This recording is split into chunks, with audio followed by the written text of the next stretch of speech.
कानूनी सहायता के इस नए वीडियो में आपका स्वागत है। मैं हूं एडवोकेट नीतीश सहाय और जैसा कि आप जानते हैं कि मैं अपने चैनल के माध्यम से आपको कानून की नई नई जानकारियां उपलब्ध कराता रहता हूं। दोस्तों, आज हम एक बहुत ही मर्मस्पर्शी टॉपिक पर बात करेंगे। आपने बागबान फिल्म जरूर देखी होगी। इस फिल्म के अंत में अमिताभ बच्चन बहुत ही मर्मस्पर्शी स्पीच देते हैं, जिसमें उन्होंने बूढ़े होते हुए माता पिता के उनके बच्चों से रिलेशनशिप के बारे में बहुत विस्तार से चर्चा की थी। इस फिल्म में उन्होंने कहा था, आज की पीढ़ी रिलेशनशिप्स को सीढ़ी की तरह इस्तेमाल करती है और जब सीढ़ी का काम पूरा हो जाता है तो उसे किसी कबाड़ खाने में फेंक देते हैं। ठीक वैसा ही आजकल के बुजुर्गों का हो गया है। जो बुजुर्ग अपने बच्चों के लालन पालन, उनके करियर बिल्डिंग और उनकी हर छोटी मोटी खुशी के लिए अपने हर सुख का त्याग कर उन्हें खड़ा करते हैं, वही बच्चे जब बड़े हो जाते हैं तो माँ बाप को बोझ समझने लगते हैं। और न सिर्फ बोझ समझते हैं बल्कि उनकी प्रॉपर्टी को अपना मानते हैं और उन्हें जब प्रॉपर्टी मिल जाती है तो अपने ही माँ बाप को अनाथ आश्रम में छोड़ जाते हैं। क्या माता पिता के प्यार और ममता की यही कीमत है? क्या जिनसे हमें जीवन मिला और समाज में खड़े होने की शक्ति मिली, क्या उनकी सेवा एक विकल्प बनकर रह गई है? दोस्तों, आज के वीडियो में हम जिस केस की चर्चा करने जा रहे हैं उसमें सुप्रीम कोर्ट ने एक ऐसा ऐतिहासिक निर्णय दिया जिसमें एक माँ ने जो अपने बेटे पर भरोसा करके अपनी प्रॉपर्टी उसके नाम पर कर दी थी, उसको उस बेटे ने उसका भरण पोषण देने से इनकार कर दिया। न सिर्फ इतना ही बल्कि उसके साथ मारपीट भी कर दी। और जब उस माँ ने कानूनी लड़ाई लड़ी तो अंत में उसकी जीत हुई और प्रॉपर्टी उसके नाम पर हुई। तो दोस्तों, आज का ये टॉपिक बहुत ही मर्मस्पर्शी और इंटरेस्टिंग है, इसीलिए मेरी आपसे गुजारिश है कि इस वीडियो को अंत तक जरूर देखें। तो दोस्तों, बिना देर किए आइए वीडियो शुरू करते हैं। दोस्तों, ये कहानी न सिर्फ एक माँ की है बल्कि जीवन के सांझ देख रहे हर एक उस बुजुर्ग की है जो अपने जीवन संध्या काल में थोड़ा सा सम्मान और अपनापन अपनों से चाहते हैं। ये कहानी उर्मिला देवी नाम की एक लेडी की है और उर्मिला देवी ने अपने जीवन काल में अपने मेहनत से कुछ प्रॉपर्टीज मध्य प्रदेश के जबलपुर जिले में बनाया। अपने जीवन के संध्या काल होने पर उन्होंने अपनी प्रॉपर्टी का कुछ हिस्सा, जिसमें एक घर शामिल था, वो अपने बेटे सुनील शरण दीक्षित के नाम गिफ्ट डीड के जरिए गिफ्ट दे दिया। और उस गिफ्ट डीड में एक कंडीशन यह था कि उनका पुत्र आजीवन उनकी देखभाल और सेवा करेगा। पुत्र ने भी वो घर लेते समय अपनी ओर से एक प्रॉमिसरी नोट साइन किया जिसमें उसने ये डिक्लेयर किया कि यदि वो अपनी माता पिता का भरण पोषण और सेवा नहीं करता है तो उसकी माँ उस गिफ्ट डीड को रद्द कर सकती है। गिफ्ट डीड हो जाने के बाद बेटे और बहू का व्यवहार अपने माता पिता के प्रति बदलने लगा और उनके व्यवहार में तल्खी दिखने लगी। न सिर्फ इतना ही बल्कि एक बार तो हद ये हो गई कि उन्होंने अपने माता पिता पर हमला भी करवा दिया, इस आशय से कि वो सारी संपत्ति अपने बेटे के नाम पे कर दे। किंतु यहीं से अब दोनों के बीच के रिलेशनशिप में खटास आ गई और माँ यानी उर्मिला देवी ने कोर्ट का रास्ता पकड़ा और गिफ्ट डीड को कैंसिल करवाने के लिए एक अर्जी लगाई, जिसमें अपने बेटे पर उन्होंने उपेक्षा और मानसिक एवं शारीरिक प्रताड़ना का आरोप भी लगाया। उर्मिला देवी ने welfare and maintenance of senior citizens act 2007 के सेक्शन 23 के अंतर्गत एक मुकदमा फाइल किया और एसडीएम जबलपुर के पास उन्होंने अर्जी लगाई और गिफ्ट डीड को कैंसिल करने का रिक्वेस्ट किया। अब कोर्ट के जो नतीजे आए वो इस प्रकार से थे। एसडीएम जबलपुर ने उर्मिला देवी की अर्जी को स्वीकार कर लिया और गिफ्ट डीड को कैंसिल कर दिया। इससे अग्रीव्ड होने पर सुनील शरण दीक्षित ने इसके खिलाफ अपील किया जो अपील डिसमिस हो गया। इसके बाद उसने रिट पिटिशन फाइल किया मध्य प्रदेश हाई कोर्ट में और ये रिट भी डिसमिस हो गया, यानी उर्मिला देवी का पक्ष अभी तक मान्य रहा।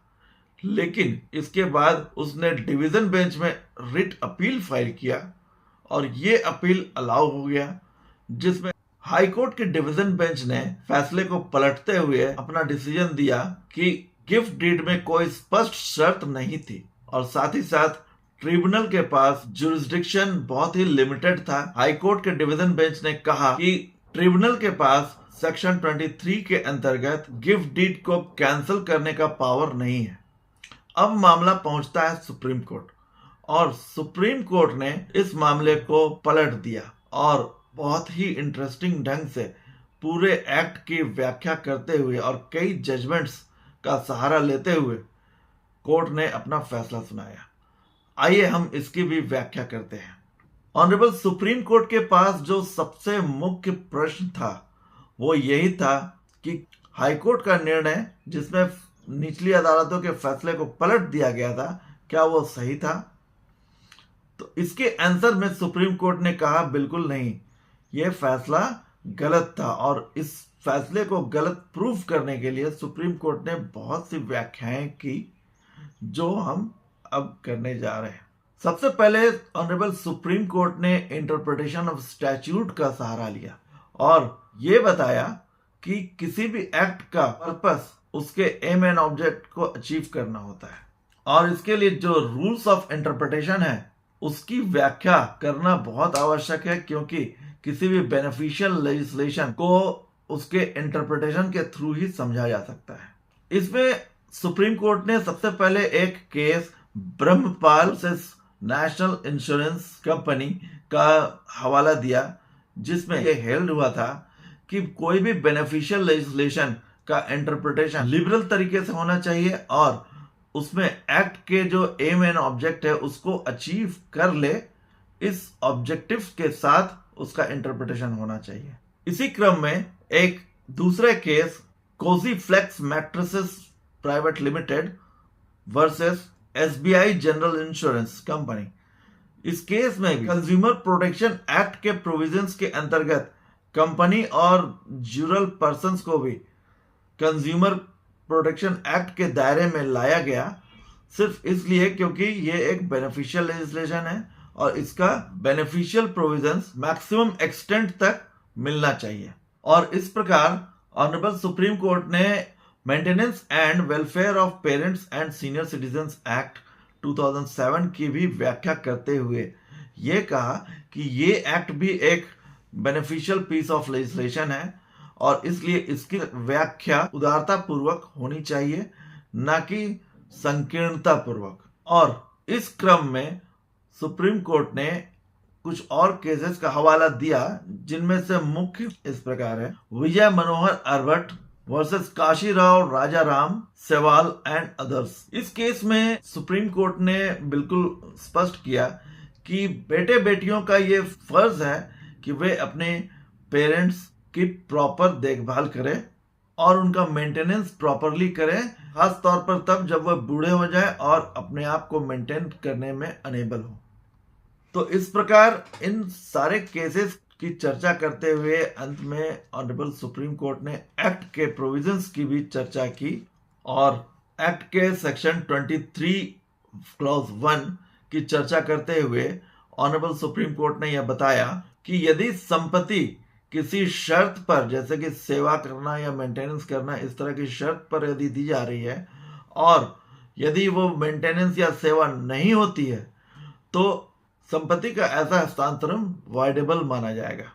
और साथ ही साथ कोर्ट ने यह स्पष्ट किया कि ट्रिब्यूनल इस हस्तांतरण को रद्द करने का पावर रखता है और न सिर्फ रद्द करने का पावर रखता है बल्कि वो कब्जा वापस भी दिलाने का पावर रखता है। इस प्रकार ऑनरेबल सुप्रीम कोर्ट ने सारे व्याख्याएं करने के उपरांत अंततः रिट अपील को खारिज कर दिया और एसडीएम, कलेक्टर एवं हाईकोर्ट सिंगल बेंच के फैसले को अपहेल्ड करते हुए यह आदेश दिया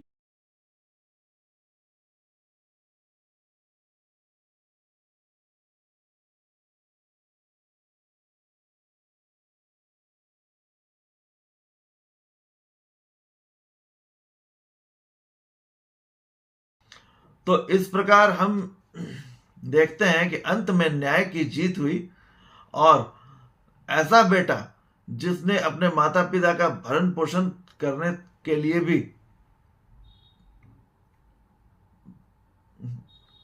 ऐसा बेटा जिसने संपत्ति के लालच में न सिर्फ अपने माता पिता का भरण पोषण करने से इनकार किया बल्कि उन पर हमले भी करवा दिए, तो उसे संपत्ति से कोर्ट ने वंचित कर दिया।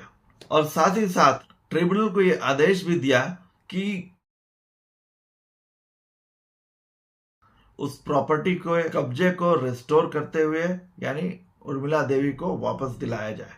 अब दोस्तों, ये तो था इस केस का फैसला जो अभी मैंने आपसे डिस्कस किया। इस केस का डिटेल मैं अपने डिस्क्रिप्शन बॉक्स में भी डाल दूंगा और आप इस केस के साइटेशन के थ्रू इसे आप AIR या SCC में भी सर्च कर सकते हैं। इसका मैं जेल JR के साइटेशंस को भी मैं मेंशन कर दूंगा अपने डिस्क्रिप्शन बॉक्स में। अब हम बात करते हैं कुछ नैतिकता की। दोस्तों, इस केस ने यह साबित कर दिया कि बुजुर्गों का सम्मान कोई उपहार नहीं है बल्कि ये उनका अधिकार है। जो बुजुर्ग हमें बच्चे से बड़े होने तक प्यार, दुलार और स्नेह से हमारी देखभाल करते हैं, हमें इस काबिल बनाते हैं कि हम समाज में खड़े हो सके। अगर उन बुजुर्गों को हमारी जरूरत उनके बुढ़ापे में पड़ती है तो क्या हमें मुंह मोड़ लेना चाहिए?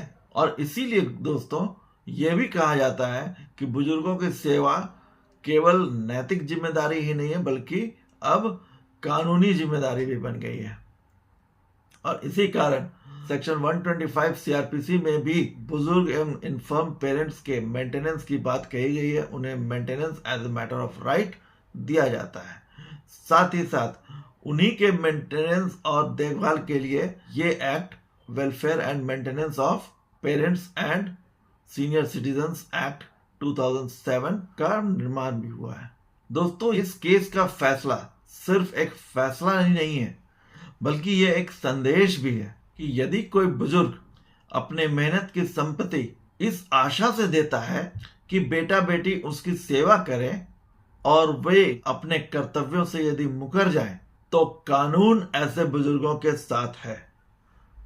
आज मैं टीम कानूनी सहायता की ओर से आपसे एक गुजारिश भी करना चाहता हूं कि यदि आपके आसपास कोई भी ऐसे बुजुर्ग हों या वरिष्ठ नागरिक हैं जिन्हें सेवा की आवश्यकता है किंतु उनके परिवार के सदस्यों द्वारा उनकी उपेक्षा हो रही है, तो आप उन्हें welfare and maintenance of senior citizens act 2007 की जानकारी जरूर दें। आप उन्हें हमारे साथ जोड़ दें। हम ऐसे लोगों की मुफ्त में कानूनी मदद करने को तैयार हैं। उम्मीद करता हूं कि आज का यह वीडियो आपको अच्छा लगा होगा। दोस्तों, वीडियो यदि अच्छा लगे तो इसे लाइक कर लें एवं मेरे चैनल कानूनी सहायता को सब्सक्राइब कर लें। आपका बहुत बहुत धन्यवाद। मिलते हैं फिर अगले वीडियो में।